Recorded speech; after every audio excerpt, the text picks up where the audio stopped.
Welcome back to Historian and Corgi Ghost Tours. I am delighted to say that Historian and Corgi Ghost Tours is back. This is Loki's first Historian and Corgi Ghost Tour. Long-time viewers will know, unfortunately, we lost Freya at New Year's. We have kept it short and sweet this time. Very simple, quick one, while he gets used to it.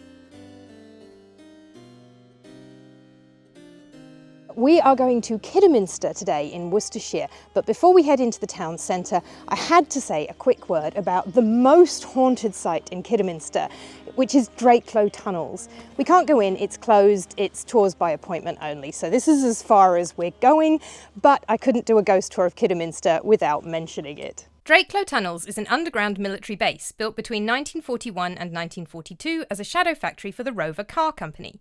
Shadow factories were first created in 1935 as a way to use technology from the motor industry to produce more aircraft in the build-up to World War II. When the war broke out in September 1939, they were camouflaged, and since Drakelow Tunnels was built during the war, it was constructed entirely underground. After the war, the tunnels were used to manufacture tank parts until 1958, and then in 1961, as the Cold War intensified, they were converted into a nuclear bunker, which would be one of 13 seats of government in the event of a nuclear war. It was number 9. In 1980, blast doors and airlocks were installed.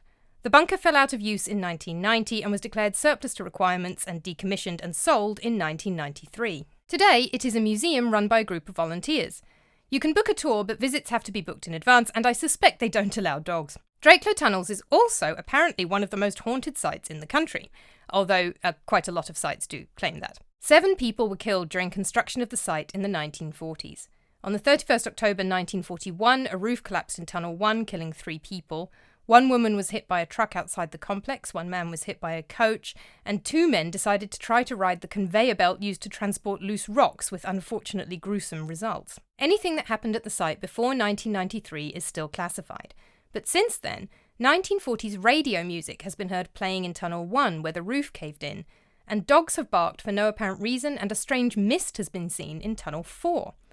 Many visitors have had a feeling of being watched, have felt inexplicably cold, or have even felt like they were being pushed. These experiences usually occur in Tunnel 1 or Tunnel 4.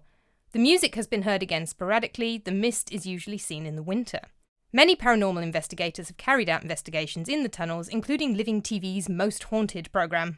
Right, here we are in Kidderminster. We are starting by the canal, which is just a nice place to start the dog off for a walk before we head to our first haunted location. So this will be a bit of a short one. Loki's only 6 months old. He's still getting used to the lead, and he eats everything in sight. I think he's just eaten like half a dead pigeon in the form of feathers off the ground. I'm struggling to hold him on the lead a little bit. So we're working on the training.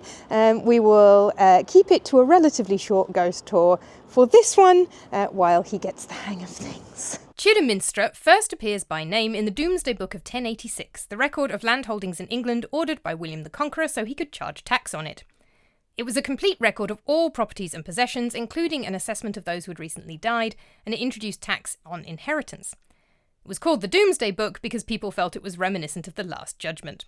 The town of Kidderminster grew slowly over several centuries, gaining a market and a fair, and it was granted a charter making it officially a town by King Charles I in 1636. But it was in the 18th century that it really started to grow.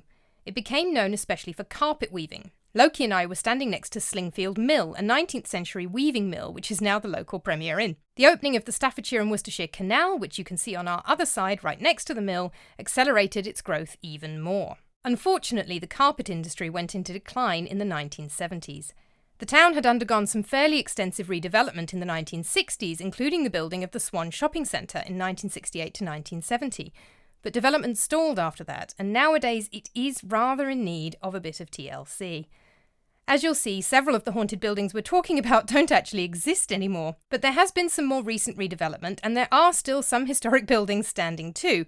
We did see some building work on our travels as well, so the town may yet get a bit of a facelift to spruce it up a bit. After an inevitable wrong turning, Loki and I eventually worked out more or less where our first, no longer standing haunted site was. So, our first location is somewhere that doesn't exist anymore. We think this is more or less where it might have been.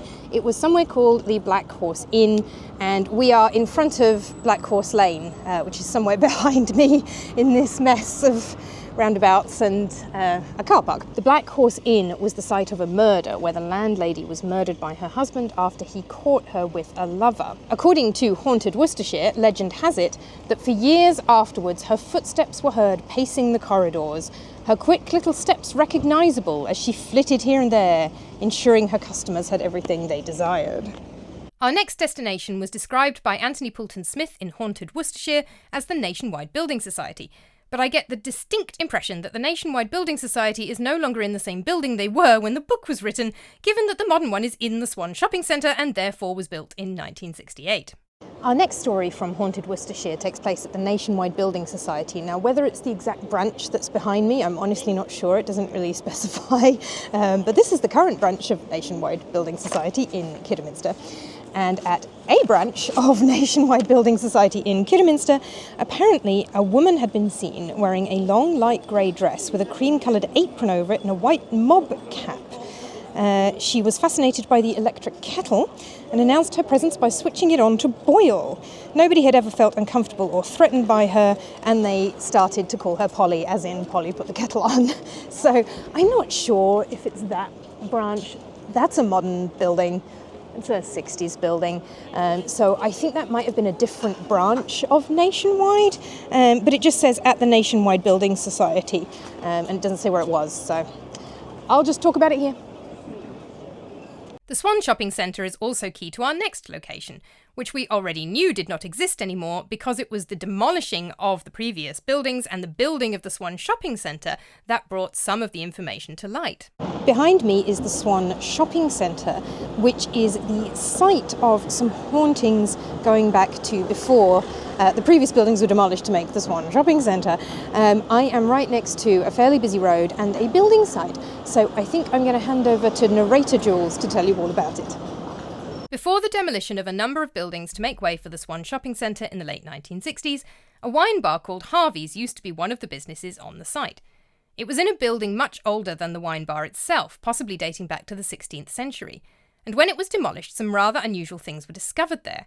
A tunnel leading all the way between the bar and St Mary's Church, a little way away on the other side of the modern ring road, and 2 complete skeletons, presumably human, Poulton-Smith doesn't specify.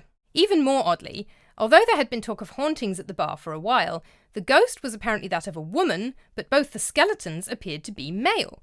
Now, I should point out that sexing skeletons is not a perfect art, and they do sometimes get misgendered and missexed. So it's possible that they aren't both male, but to the best of anybody's knowledge, and as far as archaeologists can tell, they appear to both be male. No one knows what the tunnel was for, though it is not the only tunnel connecting a church to other buildings around. Whether it was to allow priests or earlier monks to slip in and out and do unmonkly things, or something to do with smuggling, or something else entirely, is hard to say. When the wine bar was in operation in the 1960s, a brown lady used to be seen walking straight through the bar and cash register and across the room, ignoring her surroundings. At other times, doors would open and close for no reason. The brown lady wore a brown dress, hence her name, and a white ruff, typical of the Elizabethan period. Poulton-Smith also observes that we see a similar report from a pub called the Clarence Inn that was on almost the same site as the later wine bar, dating all the way back to 1851. Back in the mid-19th century, a strange woman was seen crossing a room, disappearing into partitions and walls, and walking through a closed door carrying food and drink. This seems to be another figure again.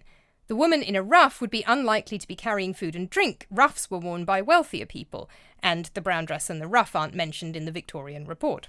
There have been no reports of paranormal activity at all since the older buildings were demolished, and presumably the skeletons were removed. The Swan Centre is mostly occupied during the day rather than at night, so that might be part of the reason, or perhaps the ghosts have moved on. From the Swan Centre, we made our way to our final and most exciting stop, a building that was actually still there. For our final haunted site, we have finally found a building that still exists. Huzzah! Ye Olde 7 Stars on Coventry Street is still there. Look, there it is behind me. Ye Olde 7 Stars was established in 1786 and is Kidderminster's oldest pub, thankfully still going after a brief period of closure in 2022. This had a very similar story to the Nationwide Building Society about a woman in old-fashioned dress.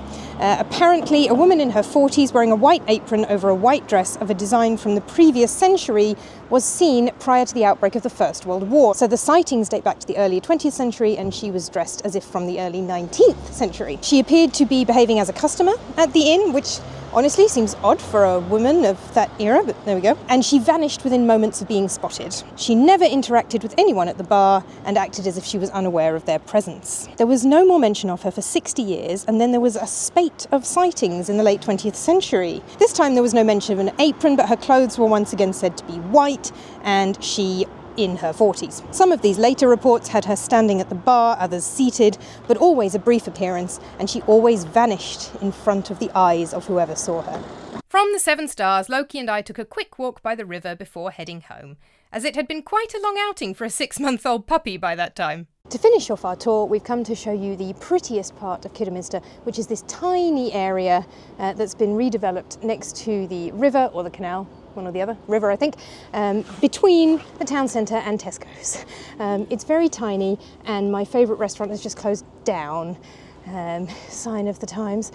But it is very pretty. There are still some cafes and restaurants open, and if you ignore the bus station and the Tesco's, this is a rather pretty bit. So we will finish off here. Thank you so much for watching. I hope you enjoyed this ghost tour. If you did, please like, subscribe to my channel for myth, folklore, ghost stories, and weird and wonderful history in general. And if you love ghost stories, consider buying my book, Creepy Classics, Ghost Stories from Ancient Rome, which is available from Amazon.